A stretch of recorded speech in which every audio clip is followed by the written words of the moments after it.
Ladies and gentlemen, thank you for being here. We've just heard the presentation of Vice Minister Dardziński from the Ministry of Higher Education. Thank you for that wonderful presentation.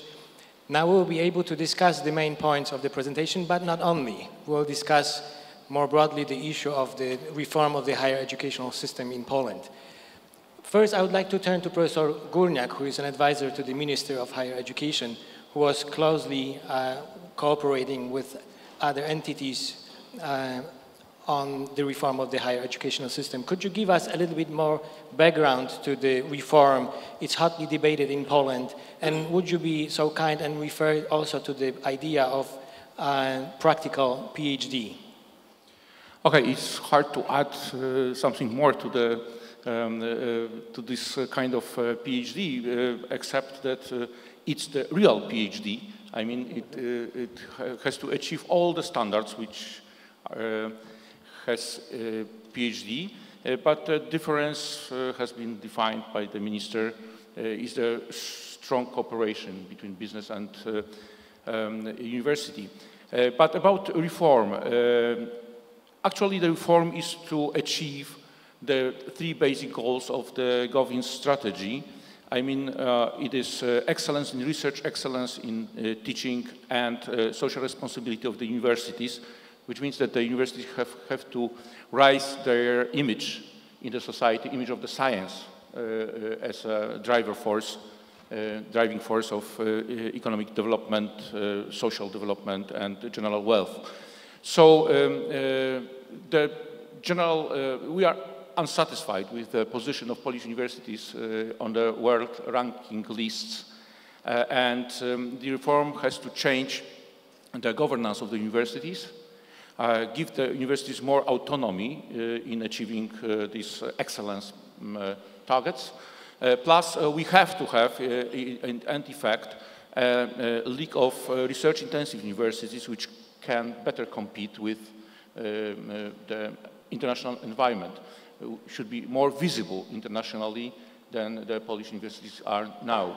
The more autonomy means that the universities will have the whole power to define internal structure, which has been defined in the law until now, but they will take more responsibility for how they will be organized, managed, and there will be changes which should raise the level of PhD education and also strengthen the importance of habilitation, however restricting it only to this part of staff which will have aspirations to promote new doctors. What is unique, and it's worth to inform the audience about it, is the huge participatory process in which the whole reform is being prepared. Beginning from September last year, every month we have big conferences of the academia discussing particular issues related to reform, and in September in this room there will be a big congress of science in Poland where the new law will be shown, and the consultation of particular articles will begin. After a further process of consultation of particular norms, the law will go to the parliamentary approval, and we hope that in the year 1918, from the 1st of October, we will start implementation of the new law and new wave of educational and scientific policy. Thank you. Mr. Dardziński have said that these are two different worlds, the world of the scientists and the world of the business entities, right? And that they speak two different languages. But it's important to bring them together. And the countries and universities that are working very closely with the business entities, and they are achieving the goal that we want to achieve. Joseph Jung have studied at MIT You've seen how the best universities in the United States are doing that. Could you give us some more insight? Yes, well, I studied in a particular program at MIT, which is actually called MITx, and it's the entrepreneurship program that they're using basically to innovate their own, the way that they teach, okay? And it's a very good program for this example because it actually uses their online program to recruit real people to the school to attend a program there. And so it's really kind of giving away the education for free, but saying that what are you going to do with this education, right? Are people actually using this to good use and creating something wonderful? And if you are, and if you really have those aspirations of doing great things with the education that we're giving to you for free, then you can come together and work together in a group setting in our campus and be able to do that. And so it's really, putting together the online aspect and the offline aspect and putting that together. We are also very fortunate to have Kathleen with us. She works for the U.S. Agency for Environmental Protection. And Kathleen is working closely with the scientists at the agency. The idea is to bring science and to help deal with the environmental issues. She's also here on the mission with the U.S. Embassy, coming to Poland to help the scientists and the universities to establish the right track to cooperate to make the cooperation happen between the scientists and the business world. Could you tell us about your experience from the United States and what we can learn from the United States here in Poland? Well, I think one thing that really benefits us as U.S. government agencies is we're able to use laws that are in place that not only encourage, but in fact compel research agencies to collaborate with outside parties, such as university researchers or businesses, on specific research projects. And additionally, they allow the federal agencies to patent technologies that are developed during the course of research. So once we patent those technologies, we license them out to companies in exchange for profits. So the government agencies take the profits back in, they share them with the individual researchers who were critical in the invention process. And so there's a real vested interest from the scientist standpoint in participating in this type of commercialization process. I think there's also a lot of universities that are doing things that are really novel as well. I mean, they're not as restricted as some of our government agencies are in this regard, but they have programs in place where they can provide grants to small businesses who take technologies that have been developed at universities and turn them into companies, and they have milestones along the way to ensure that they're making progress, but it's just another avenue for commercializing what's coming out of public funding. Another issue when we speak about the cooperation between the scientists and the business world is who is going to profit from that cooperation. Mr. Morawiecki this morning have said that the ideal is that everyone profits from that cooperation. So not only the authors, not only the venture funds that are going to buy the products or the innovative outcomes of their research, but also the society. In Polish case, this is the Polish state that finances the educational system, right? So the research is done by the public money coming from the taxes. So we would like to see the return to the Polish state in some way, right? So that the society profits from it, so the state profits from it. Can we ensure that this is going to happen? Maybe I would ask Professor Górniak to answer that question, and also other panelists on the basis of your experience. We have Joseph also from China and United States, and also Kathleen, so we can have a really broad perspective on that. Investment in research and investment in education don't bring the immediate feedback as you could expect. So it's not easy accounting. I mean, we should be patient, but we should invest. All the countries which are at the top of the economic development shown that investment in science, investment in education pays back. At the beginning, in the 90s, when the huge wave of educational aspirations started in Poland, so we increased by 5 times the number of students, everybody asked, what will happen, where these people will find employment. And for example, here in Kraków only, between 2010 and 2017, there is 60,000 persons, usually with higher education, working in the business process outsourcing, offshoring, shared services, IT, and such businesses. There are firms coming here with analytical services, with research and development. Why? Because they found here human capital. So it was not expected that in this city the world will be served in 40 languages. But first, these young people had to learn these 40 languages. So we cannot expect that in 5 years we'll produce people which will immediately give productive results which are hard measurable, but everything what we know from history that eventually it pays back. So now what we have, for example, in Poland, we know, perhaps 10 years ago, we didn't dream that our 15 years old young people will achieve in mathematics, for example, in PISA test in mathematics, the results which are within standard error from the Finnish ones, so at the top of Europe.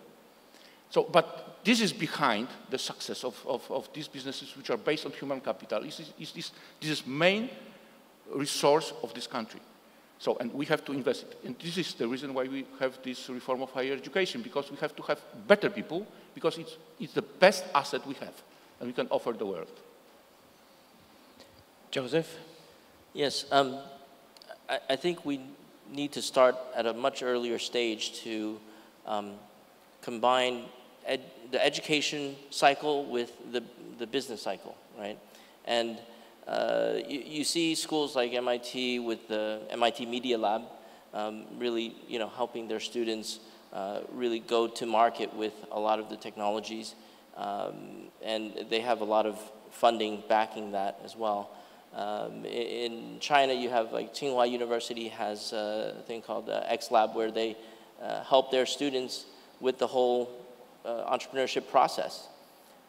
So really the universities themselves need to have these incubation type of programs, I would call it, or a similar type of entrepreneurial support programs to be able to capitalize on some of these innovations that are happening, right? And they shouldn't be seen as two separate things, right? The university and the business shouldn't be seen as two separate things. It should be seen as one. And the earlier you start that process, the better.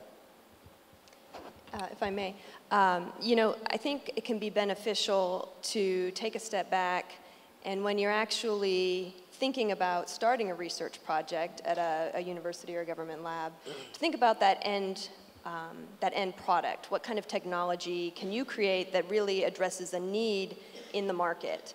And it can also be beneficial to talk to relevant industry players to get their input on it. Because you want to make sure that you're not just, conducting research to answer a question is great, but if you can end up with a product that then enhances the market, that's all the better. So if you can start that at the research planning stage, get industry input. In the US, oftentimes that industry input actually results in additional funding for the research project, which is great for the university, but it also creates a pipeline for that end product, for that technology. that industry partner can come and look at the technology and see if it fits with their business needs, the direction they're going. And if it does, then the university can negotiate a license agreement to bring profits back in when that company commercializes the technology. If the industry partner isn't interested, if they decide to pass on it, you still have a product that you can now assess to determine who else might be interested, what's unique about this, how does it fit into the market, and still try to market it to individual companies from there. And that's another way to bring profits back into the university or the research lab. Yeah. I mean, one interesting project I was involved with recently was a startup competition in high school. 20 international high schools, over 100 participants, and this was in Beijing, okay? And so these high school students went through the exact same process of market research. A lot of the market research can be done online or through LinkedIn, or you have all of these tools that you can use to do market research and to teach them from a very young age the process of doing this, rather than going through university and waiting till you get there before you discover this process. Minister Dardziński? Zanim odniosę się do dyskusji, to chciałem jeszcze zrobić małe uzupełnienie dotyczące prezentacji, bo nie powiedziałem, kiedy te stypendia będą i rekrutacja będzie trwała do końca, znaczy po tym roku akademickim. Chcielibyśmy, żeby w przyszłym roku akademickim pojawili się już pierwsi doktoranci, no więc należy się szybko zainteresować. Rekrutacja do końca września, a do końca czerwca rekrutujemy uczelnie, które będą prowadzić te studia. No więc do końca czerwca szukajcie na stronach internetowych informacji na temat tego, gdzie można się o takie studia starać. Bardzo dziękuję też panu profesorowi za to, że przypomniał, że te doktoraty to są prawdziwe naukowe doktoraty. One mają tylko ten praktyczny wymiar. To jest coś, co jest też doskonałe pod względem naukowym. I tutaj dużo dyskutujemy i to jest fantastyczna w ogóle kwestia tego, czy my się zajmujemy czymś, co jest tylko super modne i chwilowe. Tak naprawdę my rzeczywiście budujemy te korzyści społeczne. Znaczy, jeśli nie przestawimy gospodarki polskiej i polskiej nauki na inny kształt działania, to być może wyspecjalizujemy się w kształceniu wysokiej kadry, która będzie potem pracowała w centrach outsourcingowym, ale to nie jest nasza perspektywa. To raczej my chcielibyśmy wykształcić firmy, które będą zakładały potem, będą korzystały z centrów outsourcingowych. Bo chcemy jak gdyby w tej wyścigu cywilizacyjnym jak gdyby się przesunąć. I to jest niemożliwe, mówiła o tym Catherine, bez roli agencji rządowych, bez zachęcania, bez mobilizowania naukowców. I to jest też niemożliwe bez tego, znaczy ten krąg jest zamknięty, ale za edukację dzisiaj płaci państwo polskie. A duża część najzdolniejszych polskich uczniów, o których mówił też profesor Górniak, i studentów wyjeżdża za granicę. W tym sensie my kształcimy ludzi, którzy pracują potem w zupełnie innych miejscach. Inwestycja we współpracę i naukę jest więc inwestycją jak gdyby w korzyści przede wszystkim społeczne, nie tylko jak gdyby te czysto biznesowe. I ona oczywiście wymaga zaangażowania także edukacji w obszarze przedsiębiorczości, o czym była mowa, na wcześniejszych stadiach niż tylko szkoła wyższa, bo oczywiście MIT ma fantastyczne projekty. MIT ma centrum, które generuje rocznie 900 firm. Po prostu studenci zakładają swoje firmy. Chciałbym, żeby na którejś z polskich uczelni było takie centrum, które generuje, powiedzmy, niech będzie na początek 100. Dziękuję. So I can add something that University of Nicolaus Copernicus that I'm from established 30. Last year. So we are somewhere there. We are the one that developed the biggest amount of spin-offs at the university level. And of course the goal is for that companies that were established, for them to stay here in Poland and to cooperate with other entities. The most important thing is what Professor Górniak have said, human capital that we have in Poland, right? This is our gold mine. And that's why many of you are here, investors and big corporations that are willing to establish the R&D centers in Poland, because this is what we have here. Very young, talented people that were very well educated on different levels. And we are also reaching to the lower level of education with with teaching creative and innovative thinking. And again, I will refer to Nicolaus Copernicus University, who also developed his own high school, which was and is very often on the first and second on the list of best high schools in Poland, because these are the university teachers that are teaching there, and as I said, creative and innovative thinking. Yes? Ponieważ widzę, że nam się czas kończy, to ja chciałem tylko uparcie, będę trochę jak ten taki stary profesor powtarzał, zapomniałem powiedzieć jeszcze jedną rzecz, że w strefie wsparcia znajdą Państwo 2 osoby, które odpowiedzą na wszystkie pytania dotyczące doktoratów wdrożeniowych. Professor Górniak? One final statement. Yes. I would like to remind you that many disruptive innovations based on the discoveries which have been done at the universities without any business intention, only from the pure curiosity of researchers. So we have to remind about it. Dear panelists, thank you very much for this great panel. Ladies and gentlemen, thank you.